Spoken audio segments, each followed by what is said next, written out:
আসসালামু আলাইকুম। আপনারা সবাই কেমন আছেন? আশা করি অনেক ভালো আছেন। আল্লাহ তাআলার অশেষ রহমতে আমরা অনেক ভালো আছি, আলহামদুলিল্লাহ।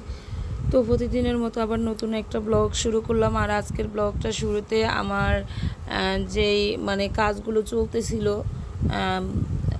রুমের, তো সেটাই অনেক দিনই বন্ধ গেল। আমরা বেড়াইলাম, তারপরে আবারও বাতিজা মারা গেল, সেখানে ছিলাম। তো আপনাদের ভাইয়া টুকটুক করে একটু একটু করে হলো সব বাড়াইছে। আর এখন হলো ছাদটা ঢালাই দেওয়া হচ্ছে। ছাদের উপরে ওঠার মতো কোনো নাই। ওই যে পাশে দেখতে পারতেছেন যে এইটা বাইরে হলো ওঠে।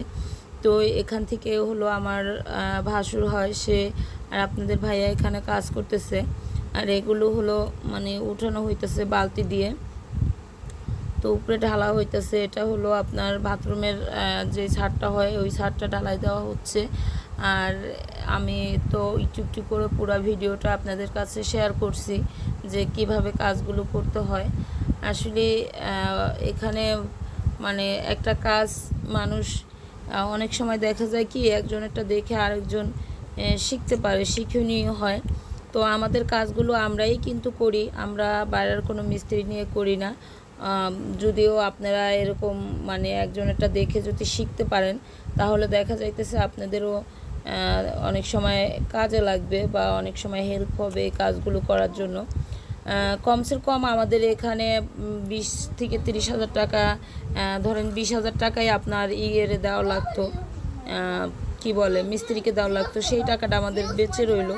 আর সবচেয়ে বড় কথা হলো নিজের জিনিস নিজে হাতে সুন্দর করে করাটা, এটা কিন্তু অনেক ভালো লাগে। আমরাও এক সময় হয়তো বা আমার ছেলে পান কইতে পারবে যে এই জিনিসটা আমার বাবা মা হলো তাদের হাত দিয়ে হলো একটু একটু করে করছে। যেমন হয় না যে একদম ছোট থেকে বড় হওয়া, তো আমাদেরও অবস্থা সেরকমই। একদম ছোট থেকে আমরা বড় হইতেছি, কারণ কারোর 5 টাকার জিনিস নাই যে এই জিনিসটা এভাবে না ওভাবে। সবসময় মনে করি যে আল্লাহ সৎ পথে রাখুক, সৎভাবে কামাই রুজিতে বরকত দেখ, সৎভাবে যেন করতে পারি, যতটুকু করি নিজের পরিশ্রম থেকে যেন করতে পারি। কারো 5 টাকা নিয়ে যেন না কোনো কিছু করতে হয় সেটা চিন্তা করি।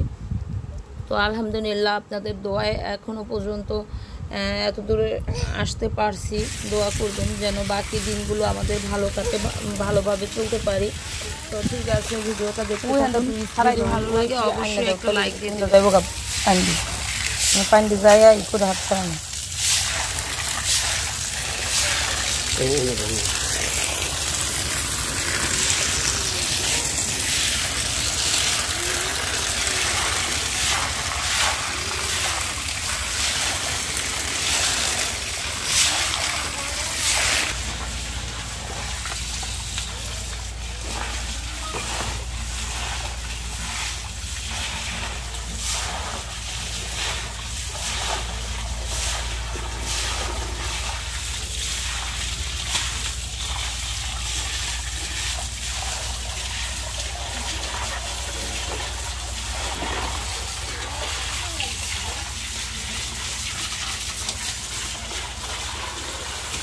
ইটের বালিও আছে না কত দি?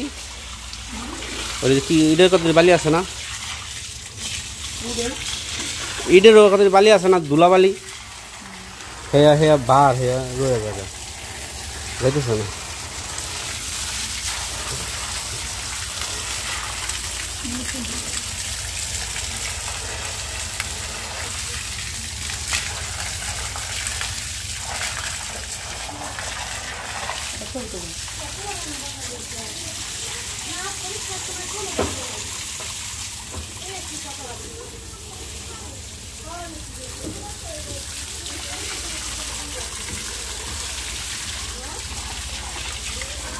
একবার খালি খেয়ে আর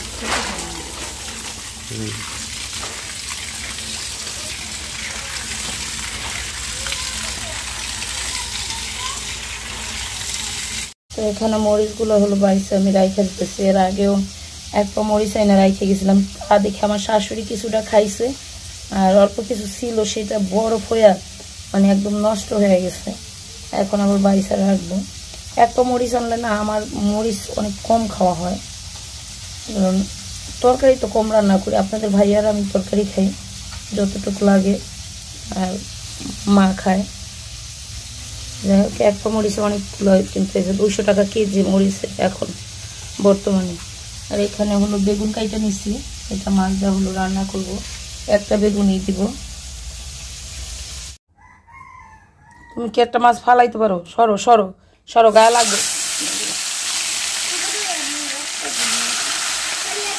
শর্ত কইছি তোমাকে তো অনুজন রে, গায়ে লাগবো মাছ শিখটা। মানা সরাও, মানা সরাও।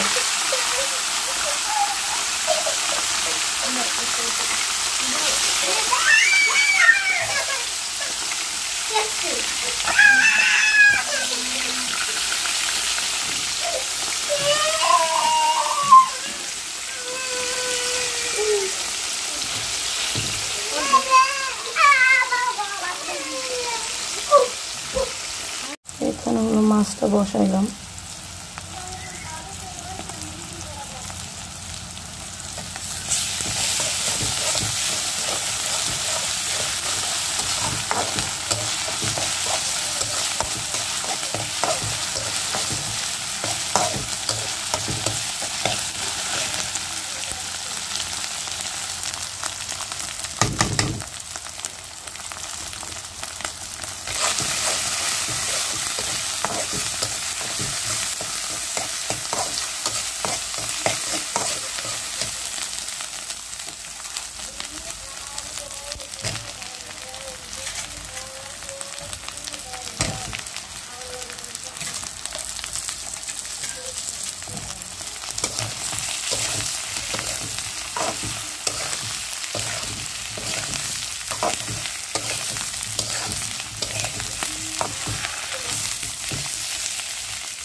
এখানে আমি এই যে আদা ব্লেন্ডার করে রাখছি, এখান থেকে একটু আগেই ব্লেন্ডার করলাম, ব্লেন্ডার করে আর নামানো হয় নাই।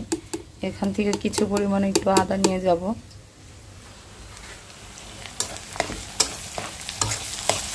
রান্না করতেছি সকাল সকালে হলো একটু মাংস রান্না করতেছি।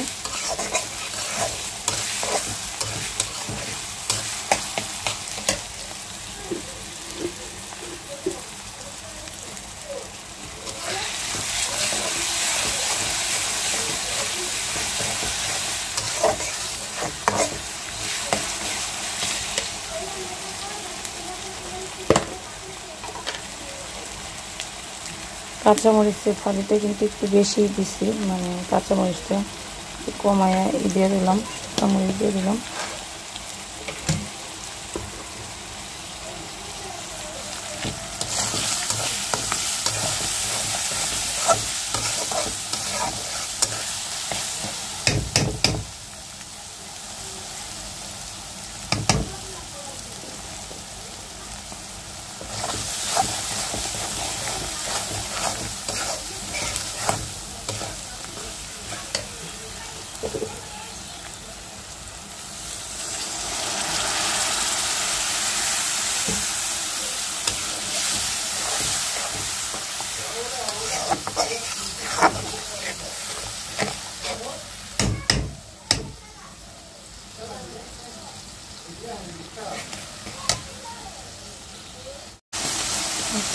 গোস্ত দিয়ে দেবো।